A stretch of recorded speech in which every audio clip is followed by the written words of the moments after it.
चलो हम लोग आज जो है ना वास्तविक संख्या का एक्सरसाइज 1.3 का पढ़ेंगे, ठीक है। तो 1 नंबर 2 नंबर सवाल तो सॉल्व हो गया था। अब हम लोग 3 नंबर सवाल का जो 3 नंबर का 1 नंबर सवाल सॉल्व करेंगे, ठीक है। 3 नंबर का 1 नंबर सवाल में क्या लिखा है, 1/√2 क्या है, एक अपरिमेय संख्या, इसको सिद्ध करना है। क्या करना है, इसको सिद्ध करना है। तो इसको सिद्ध करने के लिए हम लोग क्या करते हैं, सबसे पहले इसका विपरीत मानते हैं, यही करते हैं। तो इसका विपरीत हम क्या मानेंगे इसको, कि 1/√2 क्या है, एक परिमेय संख्या, ठीक है। इसको हम लोग लिखते हैं यहाँ, ठीक है ना। इसके विपरीत हम लोग मान लेते हैं, इसके विपरीत विपरीत विपरीत हम मान लेते हैं, हम मान लेते हैं है कि 1/√2 एक परिमेय संख्या है। क्या है ये, परिमेय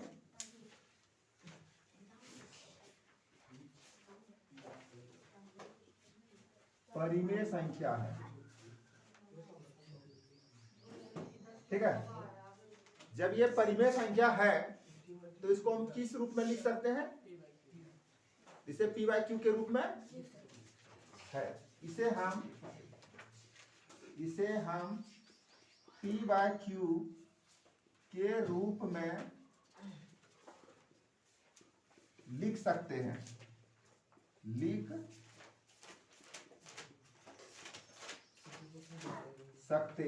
ठीक है। जहां p और q क्या होता है, पूर्णांक होता है, ठीक है ना। और q नॉट इक्वल टू 0, यानी कि q नॉट इक्वल टू 0 होता है। p और q क्या है, पूर्णांक है, q 0 के बराबर नहीं है, ठीक है। इसमें तो p/q के रूप में लिख सकते हैं, या a/b के रूप में, जैसे भी लिखो कोई दिक्कत नहीं है। तो p/q के रूप में इसमें लिखे, p/q इसमें लिख दिए, ठीक है। तो क्या है, 1/√2, है ना। तो p/q के रूप में इसको लिख दिए। तो देखना हमने क्या बताया था कि इसमें √2 आया है। √2 को क्या करना है, यहाँ अलग करना है, ठीक है। इसको √2 अगर अलग कर देंगे तो √2 क्या होता है, अपरिमेय संख्या होता है। हम लोग जानते हैं कि √2 क्या है, अपरिमेय संख्या, ठीक है। तो इस तरह से इसको कैसे अलग करेंगे, इसका रेशनलाइजेशन कर दो। रेशनलाइजेशन क्या होता है कि जैसे कि नीचे वाला जो हर होता है उसी से ऊपर नीचे क्या करते हैं, इसको गुना करते हैं। क्या करते हैं, इसको गुना करते हैं, ठीक है। जैसे कि हमने लिखा परमेय, यहाँ लिख दो, परमेय क्रम करना पर, ठीक है। यार इसको कर दो p/q लिख दो, बराबर 1/√2 हो गया। तो ऊपर नीचे क्या करो, √2 से गुना कर दो, ठीक है। इसका परमेय, इसको हिंदी बोलते हैं परमेय क्रम, ठीक है। अब क्या होगा, तुम्हारा p/q हो जाएगा, तो √2 गुना 1 तो √2 हो जाएगा, और √2 गुना √2 कितना होगा, √2 गुना √2 कितना होगा, √4, 4 का वर्गमूल 2, यानी डायरेक्ट 2 लिखे तो कोई दिक्कत है, यानी डायरेक्ट याद रखो, √2 गुना √2 2, √2 गुना √2 √3 गुना √3 3, ठीक है ना। तो अब इसको क्रॉस मल्टीप्लिकेशन कर दो, ठीक है। इसको क्रॉस में क्या करोगे, इसको √2 को अलग करना है हमको। तो √2 अलग करने के लिए 2 को यहां ले आओ, 2p/q बराबर √2 लिख सकते हैं, कोई दिक्कत है, क्योंकि हमको √2 को अलग करना था। तो यहाँ इसको गुना करेंगे तो इसको 2p लिख दिए, ठीक है ना। इसको यहाँ √2 रहना दिए, ठीक है। इसमें अब देखो, इधर देखो क्या हो रहा है कि √2 क्या है, अपरिमेय संख्या हम लोग जानते हैं, जबकि ये p/q के रूप में है ना, ये क्या है, परिमेय संख्या। तो परिमेय संख्या बराबर अपरिमेय संख्या कभी संभव हो सकता है। अगर मान लो ये परिमेय संख्या, ये भी परिमेय संख्या होना चाहिए, ये होना चाहिए, क्योंकि बीच में बराबर का चिन्ह है। लेकिन ये हमारा जो ना, ये बिल्कुल ही एक दूसरे का विरोध नहीं कर रहा है, ये बिल्कुल विरोधाभास है। क्या है ये, बिल्कुल ही विरोधाभास है। कभी लग रहा है ये अपरिमेय संख्या, ये परिमेय संख्या, कभी ये संभव हो सकता है। इसलिए हमारी मान्यता क्या है, गलत है। क्या है, हमारी मान्यता गलत है। इसलिए 1/√2 क्या है, एक अपरिमेय संख्या। क्या है ये, तो यहां लिखना पड़ेगा कि हम जानते हैं कि, ठीक है, हम जानते हैं कि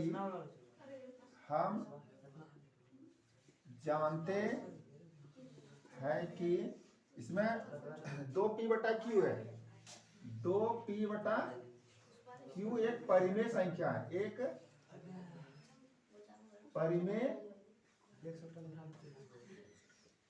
संख्या है, जबकि √2 एक अपरिमेय संख्या है,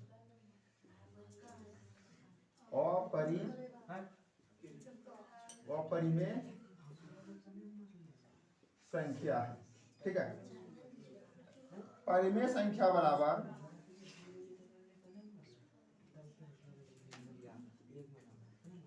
अपरिमेय संख्या जो संभव नहीं है, अपरिमेय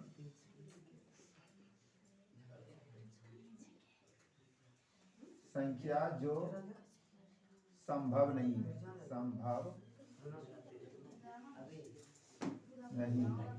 ठीक है। इसलिए हमारी मान्यता गलत है, इसलिए हमारी मान्यता गलत है। ठीक है, इस प्रकार 1/√2 एक अपरिमेय संख्या, एक परिमेय संख्या है। यह प्रूव्ड हो गया। ठीक है ना, ठीक है, समझ में आया सवाल। तो इसमें तुमको लिखना पड़ेगा कि ये क्या है कि 2p/q क्या है, परिमेय संख्या, क्योंकि p/q के रूप का है ये, q यहाँ नॉट इक्वल टू 0 है। ठीक है, तो इसमें हम जानते हैं कि 2p/q क्या परिमेय संख्या है, जबकि √2 क्या है, एक अपरिमेय संख्या है। तो परिमेय संख्या और अपरिमेय संख्या जो संभव नहीं है, ठीक है, संभव नहीं हो सकता। ठीक है, इसलिए हमारी मान्यता क्या है, गलत है। इस प्रकार 1/√2 एक अपरिमेय संख्या, कम से कम लिखा हो तो समझ में आ रहा है सबको ना है। कोई जरूरी नहीं कि ज्यादा लिखना, अगर हमने पहले वाला सवाल में बहुत ज्यादा लिख दिया था, ठीक है, तुम लोग लगा कि मतलब कि है ना, थोड़ा सा नहीं बोल रहा था कि अनपटांग टाइप का। ठीक है, तो इतना कम से कम तो लिखना ही पड़ेगा। ठीक है, इसमें चलो ठीक है, इसको उतारो। ठीक है, इसमें तो सवाल नंबर 3 का हम लोग 2 नंबर सवाल में क्या सिद्ध करेंगे कि सिद्ध करें कि 7√5 क्या है, एक। तो जब भी अपरिमेय संख्या को सिद्ध करते हैं उसको क्या मानते हैं, उसको उसका विपरीत मानते हैं। क्या मानते हैं उसको, तो हम मान लेते हैं, ठीक है ना, हम इसके विपरीत मानते हैं कि हम इसके विपरीत मानते हैं कि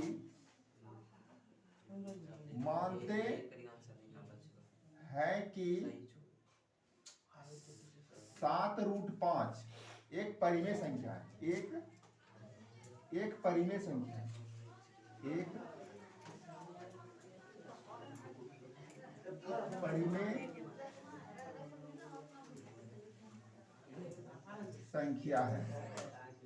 ठीक है, तो ये परिमेय संख्या है, इसको p/q के रूप में इसे हम p/q के रूप में लिख सकते हैं,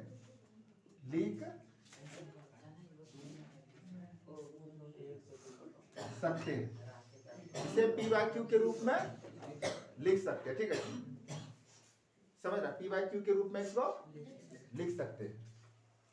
तो जहां क्या होता है, q नॉट इक्वल टू 0, और p और q क्या होता है, पूर्णांक होता है। क्या होता है, कोई भी पूर्णांक की संख्या होगी, लेकिन q की जगह पे 0 नहीं आएगा, q की जगह पे 0 नहीं आएगा। जब हम p/q के रूप में लिख सकते हैं, इसको p/q के रूप में लिखेंगे, p/q लिख दिए, इसको बराबर क्या लिखेंगे, 7√5। इससे हमको क्या, √5 को अलग, इसमें हम लोग जानते हैं कि √5 क्या है, परिमेय संख्या है, और 7 क्या है, परिमेय संख्या। इसको 7 को कैसे अलग करोगे, इसको क्रॉस करोगे, इसको 7 यहाँ ले आओ, कोई दिक्कत, तो लिख दो इसको डायरेक्ट p/7q। क्या लिखेंगे, 7q बराबर √5 हो गया। हो गया ना, तो हम जानते हैं कि √5 क्या परिमेय संख्या है। ये देखो p/q के रूप का है ना, ये तो ये परिमेय संख्या है ना। इसमें बताओ, परिमेय संख्या और अपरिमेय संख्या संभव है। अगर ये परिमेय तो ये भी परिमेय होना चाहिए, लेकिन हम लोग पहले सीख चुके हैं कि √5 क्या है, एक अपरिमेय संख्या है। इसको सिद्ध भी किए है ना, √5 एक अपरिमेय संख्या है। ठीक है, इसमें तो इस तरह से क्या है कि ये परमेय संख्या और परमेय संख्या संभव नहीं है, ठीक है ना। इस तरह की बातें हम तभी आ रही है जब क्योंकि जब हम इसको परमेय संख्या माने हैं, यानी हमारी गलत मान्यता के कारण जो है इस तरह की स्थिति उत्पन्न हो रही है। हमारी गलत मान्यता के कारण इस तरह की स्थिति उत्पन्न हो रही है, ठीक है ना। इसलिए ये कभी नहीं हो सकता है कि 7√5 क्या होगा एक परमेय संख्या, कभी नहीं हो सकता, ठीक है ना। इसलिए हम यहाँ लिखेंगे कि हम जानते हैं कि जानते हैं कि P/7Q एक परिमेय संख्या, क्या है, एक परिमेय संख्या है, एक परिमेय संख्या है। जबकि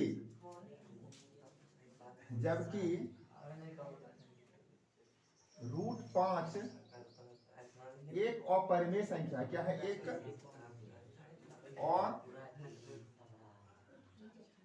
अपरिमेय संख्या है, ठीक है। तो परिमेय संख्या बराबर अपरिमेय संख्या संभव नहीं है। अपरिमेय संख्या संभव नहीं है, ठीक है। इसलिए हमारी मान्यता गलत है। इसलिए हमारी मान्यता गलत है। इस प्रकार 7√5 एक अपरिमेय संख्या है, एक अपरिमेय संख्या है। ये प्रूव हो गया, ठीक है, ठीक है। समझ में आया सवाल है? बल्कि बाकी सब वही सब प्रक्रिया है, ठीक है। इसमें चलो इसको उतारो तुम लोग। तो देखो 3 नंबर सवाल का हम लोग 3 नंबर सवाल बनाएंगे, ठीक है। अल्लाह नहीं, 3 नंबर सवाल का 3 नंबर सवाल क्या लिखा है सवाल में, सिद्ध करें कि 6+√2 एक क्या है, एक अपरिमेय संख्या, क्या है ये। तो अपरिमेय संख्या को सिद्ध करने के लिए फिर हम उसको इसके विपरीत मान लेंगे कि ये परिमेय संख्या है, ठीक है। चलो हम मान लेते हैं कि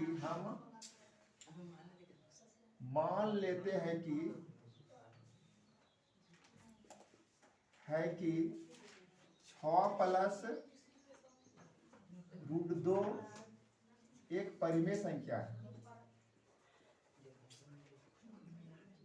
परिमेय संख्या। देखो एग्जाम में भी इसको ऐसे भी बना सकते हो। देखिए जैसे कि मान लो साधारण तरीके से अगर अभी बनाना है, जैसे कि 6 हम जानते हैं कि 6 क्या है। जैसे इसको डायरेक्ट अगर बनाना चाहो, जैसे कि 6√2 है, हम लोग जानते हैं कि 6 क्या है, एक परिमेय संख्या है। और हम ये भी जानते हैं कि √2 क्या है, अपरिमेय संख्या, ठीक है, ठीक है। 6 परिमेय संख्या और ये √2 क्या अपरिमेय संख्या है। जब हम है ना, जब परिमेय संख्या में जो अपरिमेय संख्या को जब जोड़ते हैं तो हमें अपरिमेय संख्या प्राप्त होता है। इसलिए 6+√2 क्या है, अपरिमेय संख्या है। इसलिए क्योंकि 2 नंबर का सवाल रहेगा, कोई जरूरी नहीं कि हमने जब है ना इसको किसी न किसी तरह मतलब कि सिद्ध करना है तुमको। तो सिद्ध करना है तो ये तरीका है, √2 जानबे करते हो अपरिमेय संख्या, 6 क्या परिमेय संख्या। जब परिमेय संख्या परमेय संख्या जोड़ते हैं क्या प्राप्त होता है। इस प्रकार ये सिद्ध होता है कि 6+√2 क्या है, एक अपरिमेय संख्या। ये भी तरीका है तुम्हारा, ठीक है। इसमें तो चलो हमने इस नियम से अगर सिद्ध करें, इस नियम से भी सिद्ध करते हैं, कोई दिक्कत नहीं, ठीक है। इसमें चाहे तुम जिस तरह से सिद्ध करो उससे कोई दिक्कत नहीं, लेकिन उसका बिल्कुल ही जो भी बातें रखा गया इसमें सारी बातें आना चाहिए, ठीक है। इसमें जितना तरह का हम तरीका बताएं कि भाई इस तरीके से ये होगा, इस तरीके से ये होगा, तो वो सारा चीज इसमें आना चाहिए, ठीक है। इसमें चलो हम इसको क्या करते हैं, P/Q के रूप में लिख सकते हैं, ठीक है ना। तो इसे हम P/Q के रूप में लिख सकते हैं, ठीक है। जहां Q ≠ 0।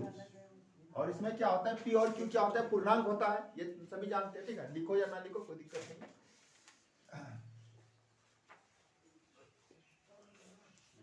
तो इसको पी बाई क्यू के रूप में लिखेंगे। पी बाई क्यू हो गया तुम्हारा 6 प्लस रूट 2, यही ना। इसको हमको रूट 2 को अलग करने तो क्या करेंगे बताओ। रूट 2 को अगर अलग करना हो तो क्या करेंगे, तो 6 को समीकरण की तरह 6 को इस साइड में ला सकते हैं, इस तरफ ला सकते हैं। तो इसमें पी बाई क्यू हो गया, 6 इधर लाएंगे, 6 को अगर इधर लाएंगे तो प्लस है, इसके आगे क्या चिन्ह है, कुछ नहीं तो प्लस का चिन्ह होता है, धनात्मक पूर्णांक है ये। तो धनात्मक पूर्णांक है, इसको इधर लाओगे तो क्या होगा, माइनस होगा कि नहीं बताओ। तो इधर क्या हो गया तुम्हारा रूट 2 हो गया ना बताओ है। तो इसको अगर भिन्न का घटो बना दो तो क्यू हो गया, और क्या हो गया ये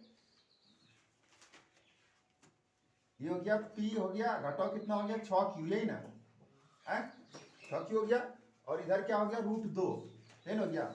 बताओ कि ये जो है इसमें p के जगह पे कोई पूर्णांक होगा, q के जगह पे कोई पूर्णांक होगा, इसको जो भी सॉल्व करोगे तुम क्या होगा, कोई मैं ना p बाई क्यू के रूप में आएगा कि नहीं।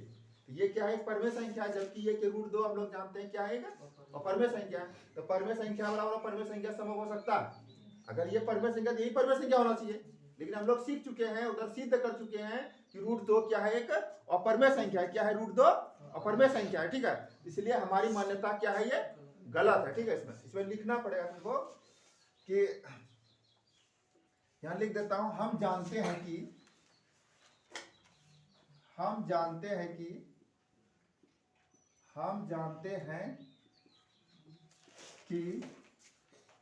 p माइनस 6 क्यू बटे क्यू हो गया एक परिमेय संख्या, एक परिमेय संख्या है, जबकि रूट 2 एक अपरिमेय संख्या है, एक अपरिमेय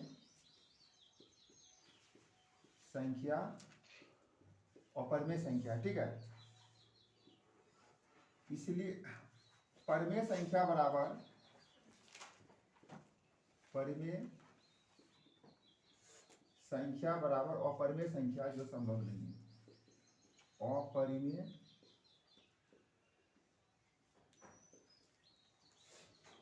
संख्या जो संभव नहीं है, संभव नहीं है, ठीक है।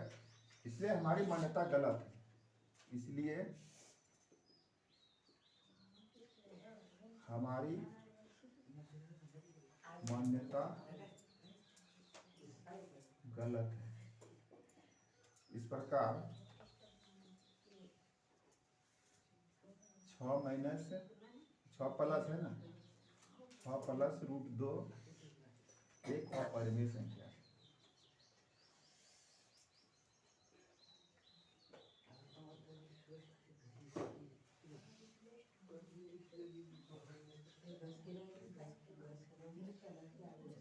प्रूफ हो गया, ठीक है।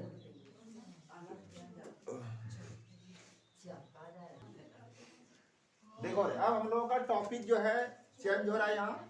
तो मेरा टॉपिक क्या आ गया, परमेय संख्या और उसके दशमलव प्रसारों का पुनः भ्रमण, ठीक है। जो भी परमेय संख्या हम लोग पढ़ेंगे और उसके दशमलव प्रसारों का हम लोग पुनः भ्रमण करेंगे, देखेंगे कि परमेय संख्या का दशमलव प्रसार क्या होता है, ठीक है। हम लोग पिछले क्लास में पढ़े होंगे, ठीक है। पिछले क्लास में हम लोग क्या पढ़े थे कि परमेय संख्या का दशमलव प्रसार या तो शांत होता है या तो अशांत आवृत्ति होता है। अशांत आवृत्ति पढ़े थे हम लोग, याद नहीं होगा फिर भी हम याद दिलाएंगे अभी, ठीक है ना। कि परमेय संख्या का दशमलव प्रसार क्या होता है, शांत, क्या होता है, शांत या अशांत। शांत और अशांत के बारे में पढ़े थे, ठीक है ना। अशांत आवृत्ति भी होता है या अशांत अनावृत्ति भी होता है। हमको ये 3 चीज सीखना है कि परमेय संख्या दशमलव प्रसार, शांत दशमलव प्रसार क्या है, अशांत दशमलव प्रसार क्या है, ठीक है ना। इसी के बारे में हमको सीखना है, ठीक है। इसमें तो हम लोग ये जान चुके हैं कि परमेय संख्याओं को p बाई क्यू के रूप में लिखते हैं, ठीक है। सही है ना, क्लियर। p और q क्या पूर्णांक है और यहाँ q नॉट इक्वल टू 0, ये सब हम लोग सीख चुके हैं, ठीक है। तो मान लें हम एक संख्या लेते हैं, ठीक है। एक संख्या लेते हैं, मान लें कि 0.3375, एक संख्या लिए ये, ठीक है। बताओ ये देखो, ये आगे 5 के बाद आगे बढ़ा है इसमें, इस तरह की संख्या को हम लोग क्या बोलते हैं, शांत बोलते हैं। ठीक, क्या बोलते हैं इसको? देखो एक संख्या अगर हम लेते हैं 0 जैसे कि 2 ले लिए, 6 6 6 6 6, बहुत ऐसा संख्या होता होगा ना जो कि जब भाग देना शुरू करते हैं दशमलव बैठते आता है तो उसमें संख्या कभी समाप्त नहीं होता, कभी समाप्त नहीं होता। ठीक है, अगर मान लिया कि तुम किसी से भाग दो, जैसे मान लिया कि 2 से 3 में भाग दो, जैसे 2 से 3 में भाग दिए, 2 से अगर 3 में भाग देते तो कितना हो गया, 2 का 2, 1 हो गया, दशमलव बैठा, 2 पंच 10, 2 पंच 10, कट गया। बताओ यहाँ शेषफल के जो भी है ना, मतलब कि दशमलव बैठाने के बाद भी शेषफल क्या हो गया, ये शून्य हो गया। क्या हो गया शेषफल? बताओ ये आगे आगे बढ़ेगा तो नहीं बढ़ेगा, तो क्या हो जाएगा, ये शांत है। क्या है ये? शांत है। क्या है ये? शांत है। इसको हम लोग क्या बोलेंगे, शांत दशमलव प्रसार। क्या बोलेंगे? शांत दशमलव प्रसार, टर्मिनेटिंग डेसिमल एक्सपेंशन, अंग्रेजी में बोलेंगे टर्मिनेटिंग डेसिमल एक्सपेंशन। अब देखो दूसरा एक उदाहरण लेते हैं। मान लें कि हमने 3 से भाग देते हैं 20 में, ठीक है, 20 से भाग दे रहे हैं इसमें, तो 3 से कितना होगा, 3 6 18, तो कितना हो गया 18, कितना 2 उतरा, दशमलव बैठा दिए, 0 बैठेगा, दशमलव बैठाने में 0 बैठता है, फिर कितना हो गया 3 6 18, फिर 2 उतरा। अब दशमलव जब एक बार बैठ जाता है तो अपने मन से एक 0 क्या करते इसमें बैठाते जाते। ठीक है, इसमें तो 0 बैठा, 3 6 18, फिर 2 बैठा, 0 बैठा, 3 6 18। बताओ कि इसमें शेषफल 0 आने की संभावना है? शेषफल, क्योंकि यहाँ 2 आते रहेगा, हम 0 बैठाते रहेंगे और चलते रहेगा, तो बताओ तुम दिन भर भी इसको भाग देते रहोगे तो भी इसका अंत नहीं आएगा। ये क्या है? अशांत है। क्या है ये? अशांत। क्या बोलेंगे इसको? अशांत। ठीक है, तो ऐसी संख्या को हम लोग बोलते हैं अशांत आवृत्ति को होते हैं। क्या बोलते हैं इसको? अशांत आवृत्ति। क्यों बोलते हैं? अशांत आवृत्ति क्या होता है कि ये संख्या, एक ही संख्या क्या है कि बार बार दोहरा रहा है, वही संख्या क्या है, बार बार दोहरा रहा है। ठीक है, अशांत आवृत्ति, इसको क्या बोलोगे? अशांत आवृत्ति। इसको क्या बोलेंगे? शांत। जब संख्या आगे दशमलव के बाद जब आगे बढ़ना बंद हो, यानी शेषफल अगर 0 आ गया, यहाँ जब आगे संख्या अगर नहीं बढ़ रहा है दशमलव के बाद, इसको क्या बोलेंगे? शांत। क्या बोलेंगे? शांत दशमलव प्रसार। शांत और शांत का मतलब समझ रहे हो? यहाँ एक ऑब्जेक्टिव में इसका सवाल आता है, 1 या 2 सवाल आएगा ऑब्जेक्टिव में शांत और अशांत पे। ठीक है, इसमें तो शांत, तुम लोग का 9th क्लास का क्वेश्चन था, इसमें भी शायद शांत और शांत पे था क्वेश्चन। ठीक है, तो इसमें क्या है कि शांत क्या होता है और शांत क्या होता है, समझ में आया? लेकिन ध्यान रखना, ये भी अगर कोई भी संख्या बार बार दोहरा रहा है, ठीक है ना, ये भी परमेय संख्या और ये भी परमेय संख्या है, हम ये क्लियर कर देंगे कि ये भी है ना परमेय संख्या। ये क्यों? ये तो परमेय संख्या तुम जान रहे हो पीवाई के रूप में, ये भी परमेय संख्या है। ठीक है ना, इसको क्या होता है कि अगर मान ला कि 1.5 आया तुम्हारा, 1 कितना आया, 5 आया, ये पी वाई क्यू का फॉर्म का है। देखो अगर दशमलव को हटा दो तो नीचे एक 0 आया, बताओ इसको कटा देंगे तो 5 दूना 10, 5 तिया 15, 3/2 आ गया। बताओ ये पी वाई क्यू के रूप का हुआ कि नहीं? यहाँ क्यू नॉट इक्वल टू 0 है कि नहीं? बताओ पी वाई क्यू के रूप में यह परमेय संख्या हुआ कि नहीं? बताओ। तो परमेय संख्या, लेकिन ये क्या है? परमेय संख्या है, लेकिन कौन सा परमेय है? ये शांत है। क्या है? ये शांत है। और ये भी परमेय संख्या, जैसे कि मान लिया कि हमने 20/3 लिखा, ये लिखा था 20/3, ये भी परमेय संख्या। जैसे कि मान लिया इसका जो दशमलव प्रसार कितना आया है, 6.6, यही ना? देखो ध्यान से रखना, जब भी कोई संख्या दोहरा रहा है उसके ऊपर क्या लगाते हैं? रेखड़ीन। क्या लगाते हैं इसके ऊपर? रेखड़ीन। समझते हो ना रेखड़ीन क्या होता है? कि जब भी कोई भी संख्या, इसमें कौन संख्या दोहरा रहा है? 6 दोहरा रहा है, तो इसका मतलब 6 पर क्या लगाएंगे? रेखड़ी। क्या लगाएंगे? 6 पर रेखड़ी लगाएंगे। तो रेखड़ी लगाने के बाद क्या होता है कि हम ये समझेंगे कि ये 6 पर जो रेखड़ी लगा है, ये संख्या बार बार दोहरा रहा है, ये संख्या कितना भी भाग देंगे वो संख्या कभी समाप्त नहीं होगा, वो संख्या कभी समाप्त नहीं होगा। ये क्या होगा? ये क्या हो गया? अशांत हो गया आवृत्ति। अशांत, इसको क्या बोलते हैं? अशांत आवृत्ति बोलते हैं। आवृत्ति का मतलब दुल्हाना। आवृत्ति का हिंदी की आवृत्ति का मतलब क्या होता है? दुल्हाना। और अनावृत्ति का मतलब क्या होता है? नहीं दुराना।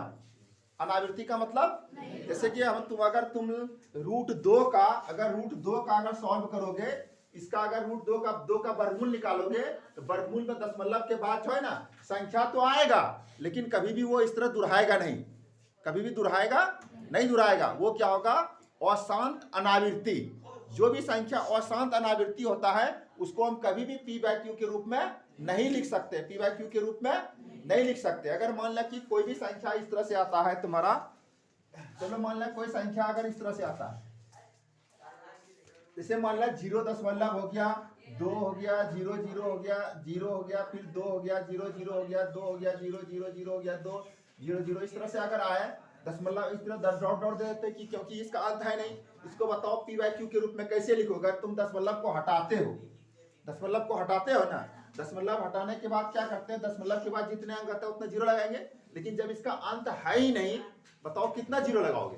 इसका लगा सकते हैं नीचे जीरो, इसलिए जब जीरो नहीं लगा सकते हैं तो इसका मतलब नीचे कोई संख्या है ही नहीं, समझ रहे हैं ना, नीचे कोई संख्या, क्योंकि इसको अंत है ही नहीं, हम कितना लगा सकते। इसी संख्या को क्या बोलते हैं हम लोग, अशांत अनावृत्ति, क्या बोलते हैं उसको, या उसको अपरिमेय संख्या, क्या बोलते हैं उसको, अपरिमेय संख्या। लेकिन यहाँ देखो एक संख्या जो ये आया था अभी, तुमने 3 से जब 20 में भाग दिया था तो 6.6 पर एक ऋण आया था कि नहीं, ये भी तो खत्म नहीं हो रहा है, ये भी तो खत्म नहीं हो रहा है। लेकिन इसको क्या करते हैं, इसको सॉल्व करने के क्या करो, मान लो कि ये संख्या है 6.6 है, इसके ऊपर रेखड़ीन है, तो ध्यान रखना कि रेखड़ीन जैसे हटाते हैं, पहले पूरे संख्या लिख लो, पूरे 6 लिख लिया, इसको लिख लिया ना, तो बटे जितने संख्या पे रेखड़ीन है उतना क्या करते हैं, नीचे 9 लगाते हैं, क्या लगाते हैं, 9, ठीक है, ध्यान में है?